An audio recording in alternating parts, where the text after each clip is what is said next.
হুম। আমি টুটু সাধু। আমার চ্যানেলের নাম ক্যামেলিয়া। আজকে আমি একটা ভাতের থালি দিচ্ছি। গরম গরম ভাত, বেগুন ভাজা, পেঁয়াজ কলি ভাজা। আর আপনারা কে খান জানি না, আমরা খেতে খুব ভালোবাসি। এটা বাঁকুড়া, মেদিনীপুর এইসব জায়গায় এটা খাই। বাটি চচ্চড়ি।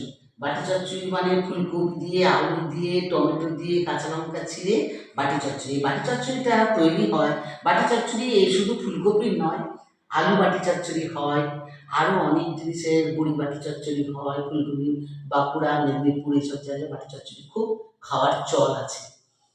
আমি আজকে ওই জন্য করেছি। ফুলকপি দিয়ে, আলু দিয়ে ছোট্ট ছোট্ট করে কাটতে হয়। এগুলো ছোট ছোট করে কেটে তারপরে এগুলোর মধ্যে ভালো করে বেশি করে একটু সর্ষের তেল দিতে হয়, নুন দিতে হয়, লঙ্কা দিতে হয়, কাঁচা লঙ্কা দিতে হয়, টক যদি থাকে ধনেপাতা তাও দেয়, দিয়ে সব মাখিয়ে নিয়ে জল দিয়ে বসাতে হয় বাটিতে করে। তারপরে সেটা ভালো করে হয়ে গেলে বেশি করে তেলটা দিতে হয়। খুব টেস্ট হয়, আপনারা একবার করে খেয়ে দেখবেন, ভীষণ ভালো হয় বাটি চচ্চড়ি।